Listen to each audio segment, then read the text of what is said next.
আসসালামু আলাইকুম। নজরুল ইসলাম বাবু, স্বাগত জানাচ্ছি এনটিভির সকালের খবরে। ক্রাউন সিমেন্ট শিরোনাম দেখছিলেন, এবার পুরো খবর।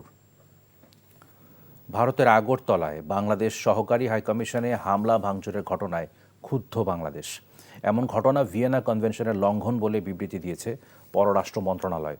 সোমবার পররাষ্ট্র মন্ত্রণালয় গণমাধ্যমে পাঠানো এক বিবৃতিতে এসব কথা জানায়। বাংলাদেশের পতাকার অবমাননা করা এবং সহকারী হাইকমিশনের গেট ভাঙচুরের ঘটনা জঘন্য বলেও বিবৃতিতে উল্লেখ করেছে পররাষ্ট্র মন্ত্রণালয়। ন্যাক্কারজনক এ ঘটনায় ভারতীয় সরকারকে দ্রুত পদক্ষেপ নেওয়ার আহ্বানও জানায় বাংলাদেশ। এমন ঘটনায় সহকারী হাইকমিশনে কর্মরত বাংলাদেশিরা নিরাপত্তাহীনতায় ভুগছে বলেও বিবৃতিতে জানায় পররাষ্ট্র মন্ত্রণালয়। বাংলাদেশে সৌহার্দ্যপূর্ণ পরিস্থিতি বজায় রাখতে সরকার দৃঢ় প্রতিজ্ঞ। ঢাকায় কর্মরত বিদেশি সংস্থা ও কূটনীতিকদের কথা জানিয়ে পররাষ্ট্র উপদেষ্টা তৌহিদ হোসেন বলেছেন, ভারতের সঙ্গে সামগ্রিক আন্তরিক সম্পর্ক চায় বাংলাদেশ। দেশে দু একটি ঘটনা ঘটেছে যা আমলে নিয়ে অপরাধীদের শাস্তির আওতায় আনা হয়েছে। বিদেশি বন্ধুরা আশ্বস্ত হয়েছে বলেও জানান তিনি। রিপোর্ট করছেন ফাহাদ মোহাম্মদ। ভারতীয় মিডিয়ার অপপ্রচার নিয়ে বাংলাদেশ সরকারের অবস্থান তুলে ধরতে রাষ্ট্রীয় অতিথি ভবন পদ্মায় বাংলাদেশে কর্মরত বিদেশি সংস্থা ও কূটনীতিকদের ব্রিফিং করেন পররাষ্ট্র উপদেষ্টা তৌহিদ হোসেন। এতে যুক্তরাষ্ট্র, যুক্তরাজ্য, ইইউ, জার্মান, জাপান, চীন, Canada, Saudi, Iran, Singapore, Pakistan সহ একাধিক রাষ্ট্রের প্রতিনিধিরা উপস্থিত ছিলেন। এছাড়া বাংলাদেশে কর্মরত আন্তর্জাতিক সংস্থা ও জাতিসংঘের প্রতিনিধিরাও উপস্থিত ছিলেন। পরে পররাষ্ট্র উপদেষ্টা বলেন, একটি বিশেষ গোষ্ঠী তাদের সর্বশক্তি দিয়ে অপপ্রচার চালাচ্ছে। বিষয়টি সব দেশের প্রতিনিধিদের পরিষ্কার করা হয়েছে। বাংলাদেশ খুব একটা সাম্প্রদায়িক খারাপ অবস্থার ভিতর দিয়ে যাচ্ছে, এরকম একটা পরিস্থিতি সৃষ্টির অভ্যন্তরীণ এবং দেশের বাইরে প্রচেষ্টা আছে। আমরা সেই প্রচেষ্টা যদি সফল না হয় সেই চেষ্টা করছি। ভারতীয় মিডিয়ার যে বক্তব্য সেটাকে ধরে কিন্তু আবার অনেকে অন্যান্য মিডিয়াতেও সেটা আমরা ভারতের সাথে একটা স্বাভাবিক ভালো সুসম্পর্ক চাই, পরস্পরের স্বার্থ ঠিক রেখে। দেশের আইনশৃঙ্খলা পরিস্থিতি স্বাভাবিক রাখতে সরকার বদ্ধপরিকর জানিয়ে পররাষ্ট্র উপদেষ্টা বলেন, বর্তমান সরকার সাম্প্রদায়িক কোনো অপতৎপরতা বরদাস্ত করবে না, হিন্দু মুসলিম কোনো ভেদাভেদ হবে না উল্লেখ করে তিনি আরও বলেন, বিশৃঙ্খলা দেখা গেলে আইনানুগ ব্যবস্থা নেওয়া হবে। এই সরকার কোনো ধরনের কোনো সাম্প্রদায়িক যে কার্যকলাপ সেটাকে বরদাস্ত করবে না, এবং সেটা হিন্দু বলে কথা নয়, মুসলিম বলে কথা নয়। আমরা সবাইকে সমান চোখে দেখব এবং এই মেসেজটা আমরা সবাইকে দিতে চাই, পার্টিকুলার কোনো একটা অংশকে না, সবাইকে এই মেসেজটা দিতে চেয়েছি। এবং এটাও আমরা বলেছি যে এ ব্যাপারে আইন তার গতিতে চলবে এবং সেখানে যদি কেউ বিশৃঙ্খলা সৃষ্টির চেষ্টা করে অবশ্যই সেটাকে শক্ত হাতে দমন করা হবে। বাংলাদেশে শান্তিরক্ষী পাঠানোর বিষয়ে পশ্চিমবঙ্গের মুখ্যমন্ত্রী মমতা ব্যানার্জির বক্তব্য তার রাজনীতির জন্য ঠিক হয়নি বলেও মন্তব্য করেন পররাষ্ট্র উপদেষ্টা। রাজনীতিবিদরা তো সবসময় রাজনৈতিক দৃষ্টিকোণ থেকেই বক্তব্য দিয়ে থাকেন। আমি মনে করি যেটা পশ্চিমবঙ্গের রাজনীতিতে তার অবস্থানের জন্য এটা হয়তো সহায়ক হবে। Fahad Mohammad, NTV news, Dhaka. ভারতের আগরতলায় বাংলাদেশের হাইকমিশনে হামলার প্রতিবাদে ঢাকা বিশ্ববিদ্যালয় এলাকায় বিক্ষোভ করেছে বৈষম্য বিরোধী ছাত্র আন্দোলন সহ বিভিন্ন ছাত্র সংগঠন। তাদের সাথে যোগ দিয়েছে সাধারণ জনতাও। সন্ধ্যা থেকে রাজু ভাস্কর্যের সামনে জড়ো হতে থাকে সাধারণ ছাত্র জনতা। পরে একই জায়গায় জড়ো হয় বৈষম্য বিরোধী ছাত্র আন্দোলন। এর আগে বিশ্ববিদ্যালয়ের মধুর ক্যান্টিন থেকে শুরু হয় মিছিল, তা ব্যবসায় প্রশাসন অনুষদ, হলপাড়া, ভিসি চত্বর হয়ে রাজু ভাস্কর্যে এসে শেষ হয়। বিক্ষোভ থেকে বাংলাদেশের হাইকমিশনে হামলা এবং জাতীয় পতাকা অবমাননার প্রতিবাদ জানান তারা। বলেন, ভারত বাংলাদেশের দূতাবাসে হামলা করে এক নগ্ন ইতিহাস রচনা করেছে। ভিয়েনা কনভেনশনের বিপরীতে গিয়ে তারা আন্তর্জাতিক আইন লঙ্ঘন করেছে। ভারত সরকারকে তাদের এমন আচরণের জন্য বাংলাদেশের মানুষ এবং আন্তর্জাতিক সংগঠনগুলোর কাছে ক্ষমা চাওয়ার আহ্বান জানান তারা। গুলশানে বিএনপির সর্বোচ্চ নীতি নির্ধারণী ফোরাম জাতীয় স্থায়ী কমিটির বৈঠক অনুষ্ঠিত হয়েছে। রাতে রাজধানীর গুলশানে বিএনপি চেয়ারপারসনের রাজনৈতিক কার্যালয়ে এই বৈঠক শুরু হয়। এ সময় লন্ডন থেকে ভার্চুয়ালি যুক্ত হয়ে বৈঠকে সভাপতিত্ব করেন বিএনপির ভারপ্রাপ্ত চেয়ারম্যান তারেক রহমান। এতে ভার্চুয়ালি যুক্ত ছিলেন দলের মহাসচিব মির্জা ফখরুল ইসলাম আলমগীর ও স্থায়ী কমিটির সদস্য সালাউদ্দিন আহমেদ। বৈঠকে বর্তমান রাজনৈতিক পরিস্থিতি, দেশের সার্বিক অবস্থা, বাংলাদেশ নিয়ে প্রতিবেশী দেশ ভারত ও অন্যান্য দেশের কূটনৈতিক সম্পর্ক গুরুত্ব পায়। প্রধান একটি প্রতিপক্ষ দুর্বল হয়ে গেলেও আগামী জাতীয় নির্বাচন যে কোনো নির্বাচনের চেয়ে কঠিন হবে বলে মন্তব্য করেছেন বিএনপির ভারপ্রাপ্ত চেয়ারম্যান তারেক রহমান। তাই দলের নেতাকর্মীদের জনসম্পৃক্ততা বাড়ানোর আহ্বান জানিয়েছেন তিনি। বলেন, দেশ ও মানুষের ভাগ্য পরিবর্তনের জন্যই বিএনপি 31 দফা সংস্কার প্রস্তাবনা দিয়েছে। সোমবার খুলনা ও ময়মনসিংহে দলের বিভাগীয় কর্মশালায় এসব বলেন তারেক রহমান। আবু তৈয়ব ও আইয়ুব আলীকে সাথে নিয়ে ইমরুল আহসানের রিপোর্ট। চেয়ারম্যান সাহেব চিন্তা করবেন, আমরাও চিন্তা করব। রাষ্ট্র সংস্কারে বিএনপি ঘোষিত 31 দফা প্রান্তিক পর্যায়ে পৌঁছে দিতে ধারাবাহিক কর্মসূচির অংশ হিসেবে রোববার খুলনা ও ময়মনসিংহে একযোগে কর্মশালার আয়োজন করে বিএনপি। দলের কেন্দ্রীয় নেতারা অংশ নেন এতে। লন্ডন থেকে ভার্চুয়ালি যুক্ত হয়ে মাঠ পর্যায়ে নেতাকর্মীদের বিভিন্ন প্রশ্নের উত্তর দেন তারেক রহমান। নেতাকর্মীদের আত্মতুষ্টিতে না ভোগার আহ্বান জানিয়ে তিনি বলেন, নির্বাচনে জয়ী হতে হলে জয় করতে হবে মানুষের মন। দিন যত যাচ্ছে তত পরিষ্কার হচ্ছে সামনের যে নির্বাচন এটি এত সহজ না। হতে পারে আমাদের একটি প্রধান প্রতিপক্ষ অনেক দুর্বল হয়ে গেছে, তারপরেও এই নির্বাচন বাংলাদেশের যে কোনো নির্বাচনের থেকে অনেক কঠিন নির্বাচন হতে যাচ্ছে। কারণ 20 বছর আগের আপনি যদি সেই 2001-এর নির্বাচন ধরে থাকেন, সেই সময় থেকে মানুষের চিন্তাধারা পরিবর্তন হয়েছে। আমাদের কিছু কিছু নেতৃবৃন্দ, কিছু কিছু কর্মী, কিছু কিছু সহকর্মীর মধ্যে একটি চিন্তা ঢুকে গেছে যে আমরা ক্ষমতায় বোধহয় চলে যাচ্ছি বা চলে গিয়েছি। সকলকে আমি দৃঢ়ভাবে বলবো, আমরা ক্ষমতায় যাইনি। আমরা ক্ষমতায় যাব কিনা আমরা জানি না। তখনই আমরা ক্ষমতায় যেতে পারবো যখন আমরা বাংলাদেশের জনগণের সমর্থন পাবো। রাষ্ট্র সংস্কারের ভাবনার কথা সবার আগে তুলে ধরেছে বিএনপি মন্তব্য করে তারেক রহমান বলেন, সাধারণ মানুষের জন্যই রাজনীতি করে বিএনপি। আমরা হয়তো অনেক কিছু অতীতে যখন দেশ পরিচালনার সুযোগ ছিল আমাদের হাতে, হয়তো সবকিছু যা যা বলেছি আমরা করতে পারিনি, হয়তো অনেক কিছু করতে পারিনি, অনেক কিছু করেছি আবার অনেক কিছু করতে পারি। কিন্তু তারপরেও বিএনপি যে দেশের কথা চিন্তা করে, দেশের মানুষের কথা চিন্তা করে এবং চিন্তা করেই যে এই যে 31 দফা বা সংস্কার প্রস্তাব দিয়েছে 2 বছর আগে, এটাই প্রমাণ করে যে বিএনপি দেশ এবং দেশের মানুষের কথা চিন্তা করে। গত 1.5-2 মাস 3 মাস ধরে যারা অনেকে সংস্কারের কথা বলছে, আমরা এই 31 দফার ভিতরে যা যা বলেছি কম বেশি তারা কিন্তু সেই কথাগুলোই বলছেন, এর বাইরে খুব একটা যাবার কোনো রাস্তা নেই। ক্ষমতায় গেলে 31 দফার আলোকে রাষ্ট্র পরিচালনার প্রতিশ্রুতি পুনর্ব্যক্ত করেন Tarique Rahman. Imrul Ahsan, NTV news, Dhaka. BNP মহাসচিব মির্জা ফখরুল ইসলাম আলমগীর লন্ডন থেকে এক অডিও বার্তায় বলেছেন, ভারতের পশ্চিমবঙ্গের মুখ্যমন্ত্রী দেয়া বক্তব্য বাংলাদেশের স্বাধীনতা সার্বভৌমত্বের জন্য হুমকি স্বরূপ। এই চক্রান্ত দেশের মানুষ মেনে নেবে না বলেও মন্তব্য করেন তিনি। মমতা যে উক্তি করেছেন বাংলাদেশে শান্তি বাহিনী প্রেরণের, এটা সম্পূর্ণভাবে বাংলাদেশ স্বাধীনতা সার্বভৌমত্বের প্রতি একটি হুমকি স্বরূপ।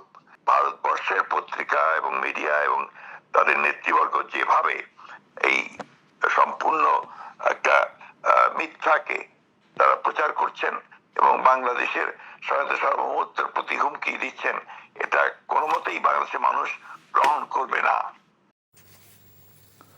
প্রধান উপদেষ্টা অধ্যাপক মোহাম্মদ ইউনূসের নেতৃত্বে কোরিয়ান রপ্তানি প্রক্রিয়াকরণ অঞ্চল কেইপিজেড পরিচালনা পর্ষদ ভূমি নিবন্ধন প্রক্রিয়া দ্রুততর করা এবং বন্ড লাইসেন্সিং পদ্ধতি সহজ করার সিদ্ধান্ত নিয়েছে। শিল্প পার্কটিকে বিদেশি বিনিয়োগের একটি কেন্দ্রে পরিণত করার লক্ষ্যে এই পদক্ষেপ নেওয়া হয়েছে। সোমবার রাজধানীর তেজগাঁওয়ে প্রধান উপদেষ্টার কার্যালয়ে কেইপিজেড পরিচালনা পর্ষদের বৈঠকে এই সিদ্ধান্ত নেওয়া হয়। বৈঠকে ভূমি অধিগ্রহণ, বন্দর ও কাস্টমস, শ্রম আইন এবং বিনিয়োগকারী সহায়তা ব্যবস্থা সহ বেশ কয়েকটি গুরুত্বপূর্ণ বিষয় নিয়ে আলোচনা হয়।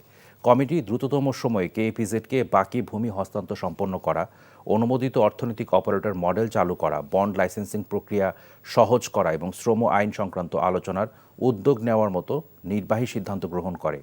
কমিটি সর্বসম্মতভাবে প্রশাসনিক ক্ষমতা বিকেন্দ্রীকরণ এবং দ্রুত সেবা প্রদানের লক্ষ্যে কেইপিজেডকে সরাসরি সিএওর প্রশাসন থেকে সরিয়ে বাংলাদেশ অর্থনৈতিক অঞ্চল কর্তৃপক্ষ বেজার আওতায় নিয়ে যাওয়ার সিদ্ধান্ত নিয়েছে। গত 15 বছরে দেশে চোরতন্ত্র কায়েম করে অন্তত 28 লাখ কোটি টাকা পাচার করা হয়েছে বলে জানিয়েছে শ্বেতপত্র প্রণয়ন কমিটি। আমলা, রাজনীতিবিদ এবং ব্যবসায়িক গোষ্ঠীর আতাতে আওয়ামী শাসনামলে সবচেয়ে বেশি দুর্নীতি হয়েছে ব্যাংক, অবকাঠামো এবং বিদ্যুৎ খাতে।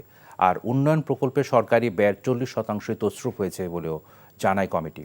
সোমবার এনইসি সভাকক্ষে শ্বেতপত্র প্রকাশ পরবর্তী সংবাদ সম্মেলনে কমিটির প্রধান ডক্টর দেবপ্রিয় ভট্টাচার্য বলেন, সীমাহীন এই লুটপাটে বিপাকে এখন দেশের অর্থনীতি।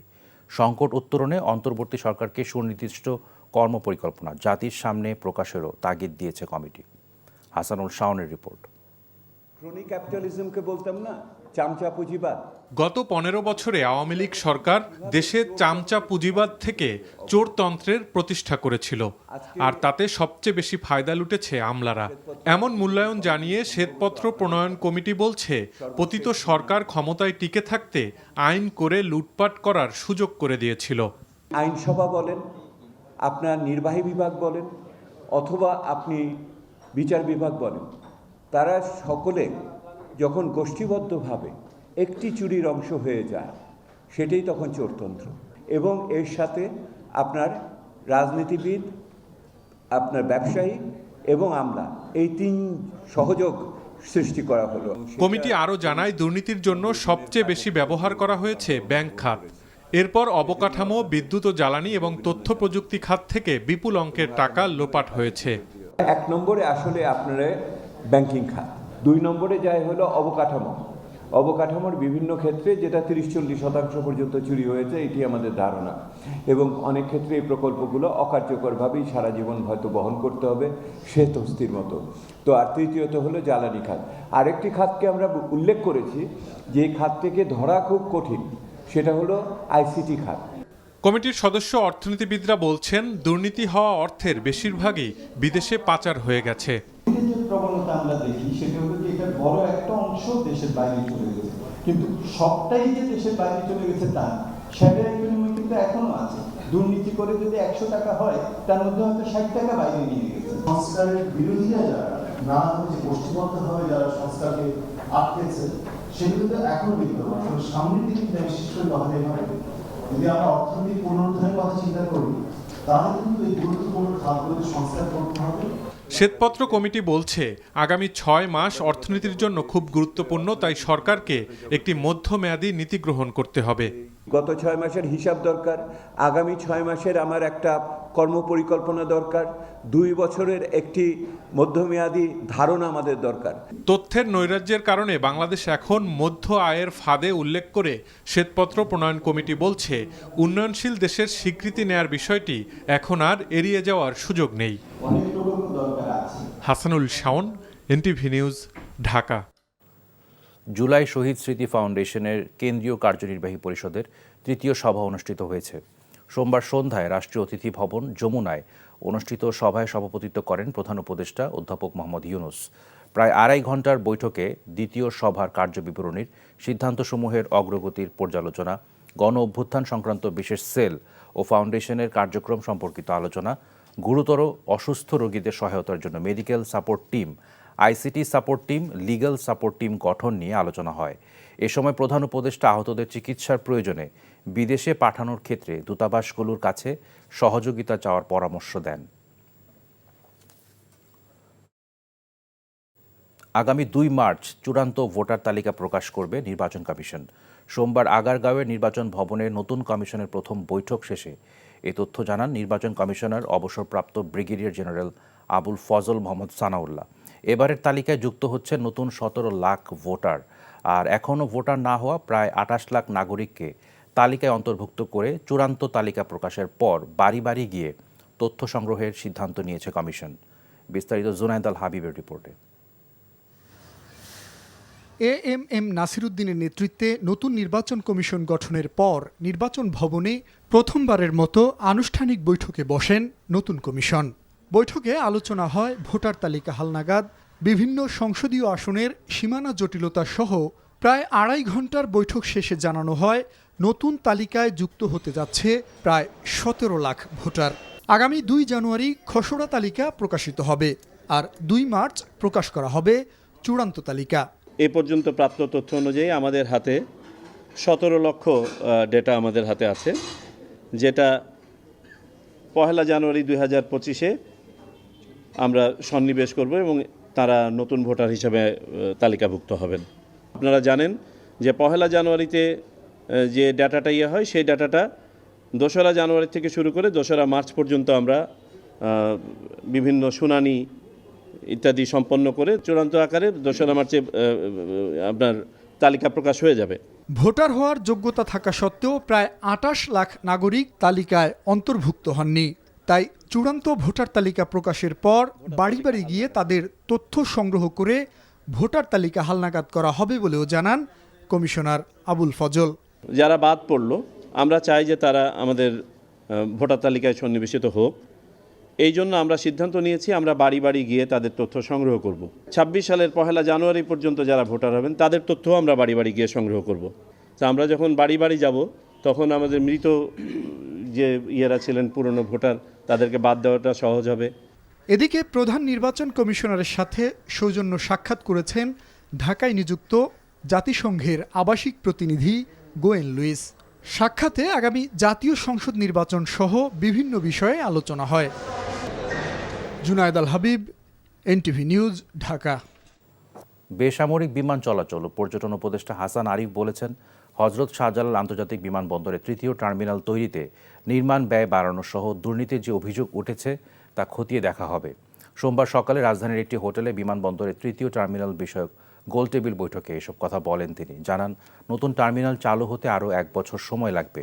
অনুষ্ঠানে 3য় টার্মিনাল ঘিরে বিগত সরকারের নানা অনিয়ম ও দুর্নীতির চিত্র তুলে ধরা হয়, যেখানে উঠে আসে অযাচিতভাবে টার্মিনালের নির্মাণ ব্যয় বাড়ানো, নিম্নমানের নির্মাণ সামগ্রীর ব্যবহার, নকশাগত ও পরিকল্পনার ত্রুটিসহ বিভিন্ন সমস্যার কথা।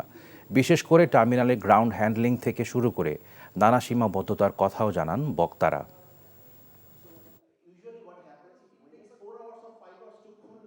30,000 কোটি টাকা যে খরচ, সেই খরচের বিষয়টা আসছে, ব্যয় যেটা হয়েছে।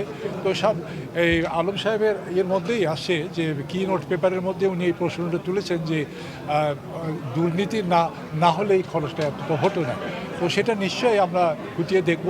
বাংলাদেশ বিমান এই এত বড় একটা কর্মযজ্ঞে তাদের দক্ষতা এবং সক্ষমতা আছে কি নেই, এটা প্রাথমিকভাবে একটা পারসেপশনের বিষয়।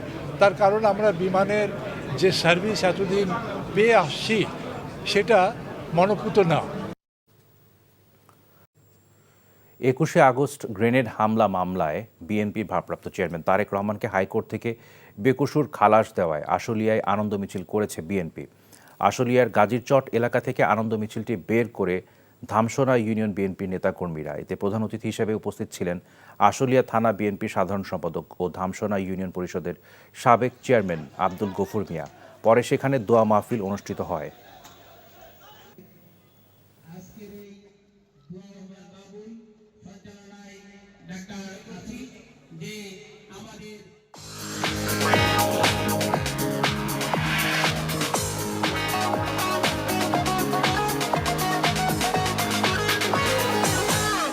নগদ নিবেদিত অর্থনীতির খবর। অবিলম্বে বাজার মূল্য নিয়ন্ত্রণ ও সিন্ডিকেট চিহ্নিত করে জড়িতদের বিচারের আওতায় আনার দাবি জানিয়েছে ভোক্তা অধিকার নিয়ে কাজ করা সংগঠন consumers association of Bangladesh, cab. সোমবার দুপুরে জাতীয় প্রেস ক্লাবের সামনে অসাধু ও মুনাফা শিকারী ব্যবসায়ীদের কারসাজিতে নিত্যপণ্যের দাম অস্বাভাবিক বাড়ার প্রতিবাদে এক মানববন্ধনে ক্যাবের নেতারা 8 দফা দাবি জানান। বক্তারা বলেন, সরকারের লক্ষ্য হওয়া উচিত জনগণকে স্বস্তি দেওয়া, কিন্তু দেশে এখন সেই স্বস্তি নেই। দ্রব্যমূল্যের দাম কমাতে সবার আগে সার, কীটনাশক, বিদ্যুতের দাম কমানোর দাবি জানান বক্তারা। সেই সাথে বাজার মনিটরিংয়ে জনগণের সম্পৃক্ততার পাশাপাশি বাজার ব্যবস্থা সংস্কারের জন্য কমিটি গঠনের অনুরোধও জানান বক্তারা। এই ছিল সকালের খবরে। এই খবরের ভিডিও সহ আপডেট জানতে ভিজিট করুন এনটিভি অনলাইন www.ntvbd.com। এছাড়াও এনটিভির জনপ্রিয় সব অনুষ্ঠান ও খবরের আপডেট জানতে ভিজিট করুন আমাদের ইউটিউব ও ভেরিফাইড ফেসবুক পেজ। ধন্যবাদ সবাইকে।